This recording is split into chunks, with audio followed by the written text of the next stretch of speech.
欢迎大家回到青春影展现场实况转播。那我们现在欢迎到的是南台科技大学的米洛，耶 ！OK， 那我们现在来谈这部片子。那请问一下，米洛这部片子是在讲什么？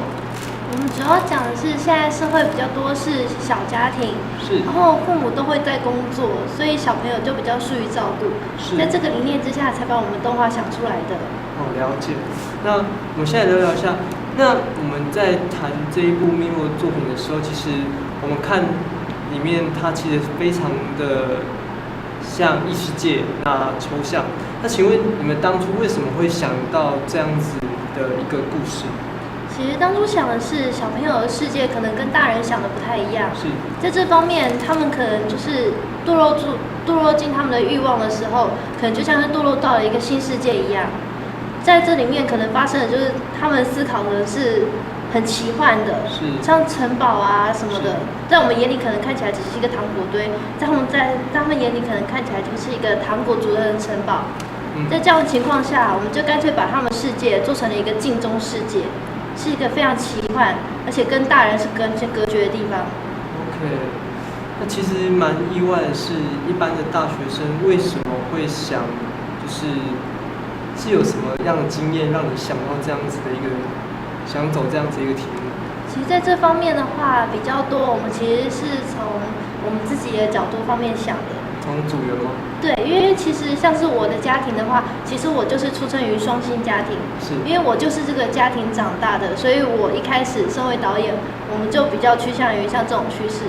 可是在这之前，我们其实也有想过，像是我们其中一位组员也有想过要做环保的议题，说是流浪动物啊什么。其实这些议题社会上比较常谈到的，我们都有思考过了。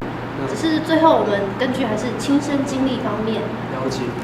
对，那我们亲身经历，那其实你会想借由看这部片的人，你想用这部片告诉他们什么？其实我们这部片最后的主旨，其实就是要告诉每一位父母，其实小朋友的欲望可能就是带领着他们未来可能走向各种不同的方向。了解。然后就是在这之中，我们想警告，就是所有的父母，其实在他们疏于照顾的时候，小朋友的欲望，他们可能就是有好的有坏，会造成危险。对啊，就造成危险。然后所以最终我们就把我们的片子导向了可能比较不那么好的结果。了解。因为其实现在看到很多的社会新闻，就是父母碍于工作，然后把小孩子丢在家里面，然后让小孩子自己一个人在家里面肆意的玩闹，然后最后可能惹出一些意外。那当然也会借由这部片，希望告诉大家说，就是尽量不要放小孩子一个人，要多关心、多关照，是吧？对，因为像我们一开始的时候，我们也就是小朋友一开始的片头，其实也是小朋友一个人在玩球，然后他附近其实是没有大人在照顾他的，其实这就是我们的开头。而结尾也是一个小朋友在玩球，就是结尾、头尾都有呼应到。我们之前在这部电画片里面，其实有看到说，那一只妖精，就是对糖果人。糖果人。那你想用糖果人，就是怎么会做出这样子的一个角色，然后来作为整个故事诱惑的主因？其实我们考虑到就是一个人在堕入诱惑的时候，其实肩膀上会有小天使跟小恶魔一样的心，就是那个了解诱惑。在这方面，我们就把它忠实的呈现，然后利用小朋友比较喜欢吃甜食的那个观念，我们就把小天使跟小恶魔融合成了一个糖果人。然后在片头在一开始的时候，他们是玩在一起，像玩伴一样。可是，在片尾的时候，他们却像是假的那个虚构的，他自己想象的一样，最后是把他困在那里。一开始是跟他一起玩，最后却是阻碍了他回到现实，比较像是欲望的小恶魔，欲望的忠实呈现，这样的感觉。OK， 那我们来聊聊就是组别上面的问题。其实你们是有几个人来做《米洛》这部动画？我们的组员总共有3个人，在这方面呢，我们也挺吃紧的。就是3个人的话，我们就完全是由一个人 hold 住了整个美术，我们的背景、我们的贴纸什么的，其实上色全部都是由同一个人完成的。然后剩下我跟另一个人的话，我主要就是什么动态脚本啊、贴纸的草稿、背景的草稿这些是有完成。然后接下来再由另一个人仔细的上线之后，我们两个在一起上色，就完全很吃紧，就是谁完全就是负责什么东西。就是相当辛苦。其实我们从前面的组别都可以看到说。一般的动画组员如果要坐在比较安全的 range 是在6个人一组，那你们就只有3个人。那其实你们应该也是制作1年半嘛，南台的同学都是制作1年半。对。那你们当初在发想 Miro 这一个题材的时候，有被老师或者是在发表的过程当中有受到什么样的批评，或者是想要让你们改进的地方，又或者是 Miro 正像你们讲的不是第一个题材？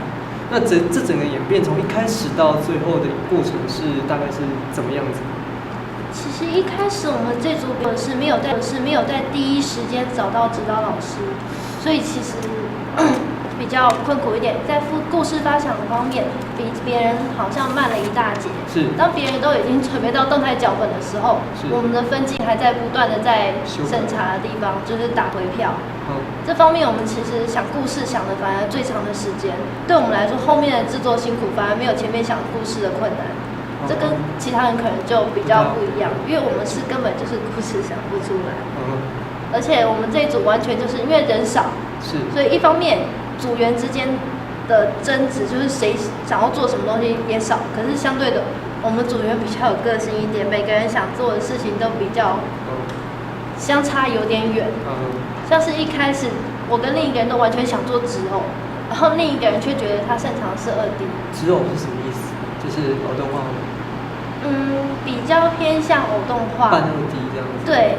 我们想要用直接画出实体背景，然后还有直接操作的东西来完成我们的动画。那真的是差蛮多的。对。可是后来，因为我刚刚也提到，我们的美术全部都有一个人画，然后那个人是比较是拿电脑绘图，在动的方面，他可能帮上忙就比较少。考虑到每个人都希望做自己的东西之后，我们最后决定的是2D 动画，因为这样的话，每个人其实自己擅长的东西都有在包含在2D 动画里面，比较好。要怎么说？团队合作比较好，团队。那其实3个人有另外一个是比较可怕跟辛苦的是，往往在一个议题受两方，就是一个团队有2个意见，那其实三个人扣除掉导演就是2，那基本上常常应该会有说2对1的状况。那剩下1的那个其实就占了总人数的1/3。那要通常在这样子的状况，你要怎么去说服同学，或者说服你的组员去执行你想要执行的方面？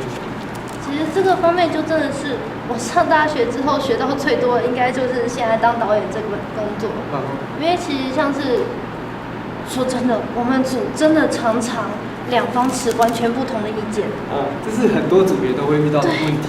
尤其在就是可能一般镜头前面的观众如果有知道的话，其实一般的分组在人数少的情况，往往只要一个人持相反意见，他占的比例是越大的，所以他非常的难以执行。OK， 你继续。对，就最后我就只能各听完两方的意见之后，想办法找出一个中间点，然后再同时说服两方人马之后，然后我们再统合意见。就完全变成就是我是一个桥梁，然后我要想办法让两方通车很顺畅。就中间其实我自己也是就是两方意见嘛，然后我自己通常就完全不提意见了，因为就干脆就是我是统合意见那个人就好了。了解。就变成这样子，一个牺牲也是一个成全。所以我想，如果照这样子，如你所说的话，你们在制作的时程上应该受到不少的压迫。对，因为像是。寒暑假期间我们就很困难，因为像是因为他们都住南部，然后只有我一个人是桃园的人，就变得就是说寒暑假期间，像我刚刚说的桥梁就很困难，就断掉了。对，就断了，所以就变成寒暑假期间，常常我们的进度就变得非常的慢，因为桥梁断了，然后人性就3个人也可以散掉了，然后就变得就是说寒暑假刚结束的那一段期间，甚至是提报的前后，我们就变得就是说我甚至就是直接睡在研究室了，就是没有办法回家要赶工。对，甚至就是说，可能就算我回来了，他们都住在南部，可是也不一定都住在同一个地方。就变成说，就算我一个人回来了，可是就是寒暑假就是没有用。了解，所以暑假加寒假，也就是说你们会落后同学大概3个月的时间。对。了解。那基本上这样子下来，你们到最后在完成Milo这部作品的时候，想必应该是补了很多东西回去，就是相对时间或相对技术上，因为原本落后的，终究还是要做完。那最后在做完的那一段时间，你们遇到最多的问题，还有最后是怎么把它给生出来的？其实这方面的话，其实最根本的就是删。对，像我们有3分钟的片长，是。然后我们最后生出来的影片剪接过后只剩下2分钟，然后这1分钟里面甚至有一个是很长的镜头，我们也是直接就把它给卡掉了。因为那个镜头再做完的话，我跟另一个描线是上色的人压力太大。所以你还负责描线？有，基本上。我们的分配的话，因为3个人也很少，所以基本上我都是前面草稿什么的话，后面就没有我的工作了。OK， 我这边再跟观众说明一下，基本上动画的工作有所谓的前置，然后制作，然后还有后置。那基本上只要组员的人数一少，那很多的工作就会互相的交叠，往往一个人就会有数样的工作，然后来 cover 起整个团队或者整个作品的那个运作，所以每个人身兼的都是非常多的数值，因为在学生的制片方面，学生并没有经济的来源。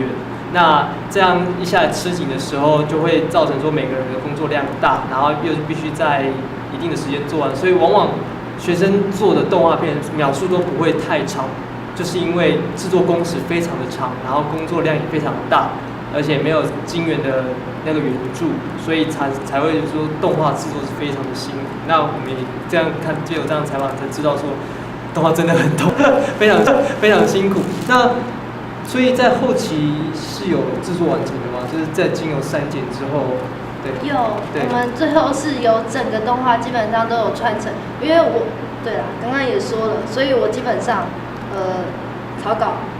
描线、上色、背景、辛苦了，后置，全部都有参。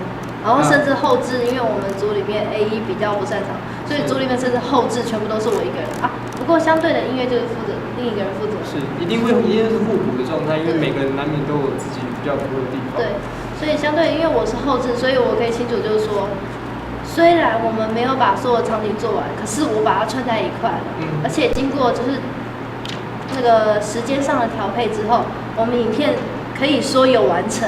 了解。可以做完成。基本上1年半这样走下来，你们应该不是说你现在对于Milo这部作品做完了，那对于这1年半的历程，你有什么样的感觉？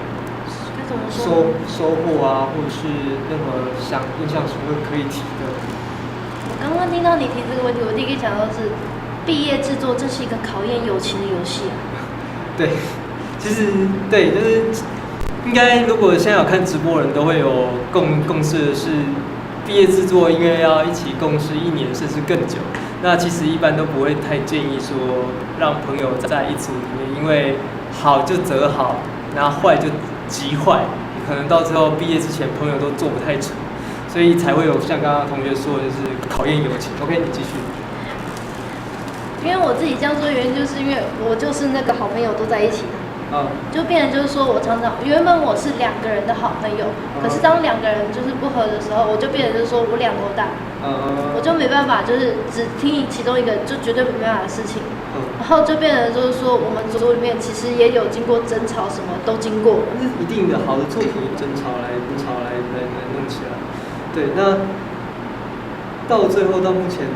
你们应该是好的吧？就是有，我们现在组其实都还挺不错的，我们感情也没有崩坏，也没有什么的，所以我们组应该，我们老师也还挺开心，就是我们最后和平到了最后，我们老师也挺开心的，因为这样他也省心了。了解。那我们现在来看一下，就是说整体这样看起来，Milo这一部作品，你有没有想对于还没看过的观众？说一些就是介绍一下这部作品，想告诉他们说Milo该怎么去，有哪个角度去切或者去看。我们的角度其实我们做的其实是比较可爱的动画，不过我们的动画却其实是做给大人看的，是，所以这其中含义其实是希望大人小朋友一起观赏。了解。然后我们的影片的话，里面其实最终的部分其实有一点难理解的地方是，他的小朋友其实是都没有回去了。我们的主角其实就这样陷在欲望的世界里面，这点是很多人看完之后还挺惊讶的。因为我们的动画其实不管是周边啊、布置啊，还是动画的风格，其实都比较可爱，对，都比较可爱。可是，所以当我介绍的时候，也是很多人惊讶，就是说什么这么可爱糖果人，这么多的周边，居然是邪恶的；什么你们这么可爱的布置，居然是这么惊悚的故事。其实看到后来，我也有点讶异的是，小男孩就这样没了，然后成为就是很多视寻小孩的其中一位。那蛮讽刺的是，即便大家知道双亲或是不受关注的小孩，一直都会发生意外。那新闻也不停的在报，可是事情还是不断的在发生。那其实我们是也可以借由这部片，应该是可以告诫说，请大家一定要重视这个问题。薪水跟照顾是两回事的事情，是吧？对。OK， 那我现在来看一下，就是现在有在做展览，对不对？对，好，你可以跟观众介绍一下，就是有在哪里做展览？我们现在在高雄博尔艺术特区的那个展览馆里面，我们有做展览，然后我们也有放了很多我们的周边贴纸啊，还有纸胶带什么的，是，都会也欢迎来参观哦。OK， 好，那我们现在进一下观众的 Q&A 时间。好 ，OK， 好，那我们现在有观众问到说，请问一下你在角色的设计上，灵感是从哪里来的？角色的设计其实我们一开始，因为我们考虑的是比较久以前的年代，是，所以我就直接把角色给剃了西瓜皮的头了。了解。不过最后其实我们自己并不喜欢这只角色，我们觉得它不够可爱。不够可爱，为什么？我们觉得好像那个角色看起来很像某种 logo。你是说旺仔小馒头，或是这个吗？其实我们自己其实这角色是我设计的。可是其实我自己设计完之后，我们的组员其实觉得不够可爱，就是当初考虑好像还不够多。其实难免啦，因为学生在做的过程中，实力不停的增加的时候，在看一开始的设定，因为动画一画下去，然后实力慢慢增长之后，回头看设定是会有觉得自己不够成长，但这是一定的。其实当初的设定的话，其实也非常的简单，我们是以几何图形来设计的，头就是一个圆，然后我们身体直接给它一个水滴，这也是后来我们动态脚本制作的很快速的原因。因为只有几何图形的话，那动起来怎么动，位置在哪边也很好定位，对，很好抓。是。然后，那所以你会对于说这样简单的设定会有刚刚所说的遗憾吗？还是？有比较遗憾的是，相对的。因为是由几何图形组成的角色，所以在其他像是衣服啊什么地方的话，我们就很省略，就把它省略掉，这是比较遗憾的地方。了解，因为其实整个时间算下来，那如果你这边省了，后面省了，势必有需要其他地方要补的东西。假设整个流程再让你再来一次，你会希望加强 Miro 的哪些东西？我可能加强的是 Miro 在可能造型方面，还有就是它可能我们一开始因为时间性的关系，我们省略了阴影的部分，这点我至今都觉得很可惜。所以如果让我重新来的话，我可能会把阴影的部分加上去，让它更有立体感，跟背景更为融合。OK， 那还有一个问题是，你们之后还会有下一部动画的规划吗？其实我们这边的话，这个动画其实是当我们自己最后的作品了。是啊。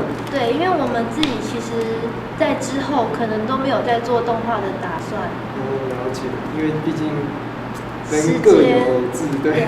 而且这动画真的很花时间，甚至我都常常就是晚上没有睡觉啊，就为了就是赶出一个镜头、几个镜头什么的。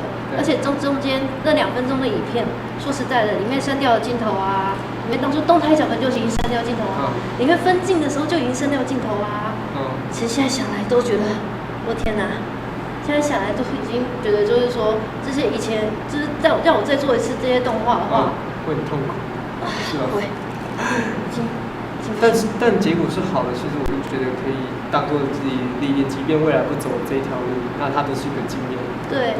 OK， 那你们是在蓬莱 B4仓库做展览？对。Okay, 那我们很开心欢迎到南台科技大学的米洛，那欢迎大家到青春设计节的展览现场，在博二艺术特区。那1到4会展到早上10点到晚上的6点，那假日是5、6日，那会展到晚上的8点。OK， 那欢迎大家到南台科技大学 B4蓬莱仓库来看米洛，谢谢大家。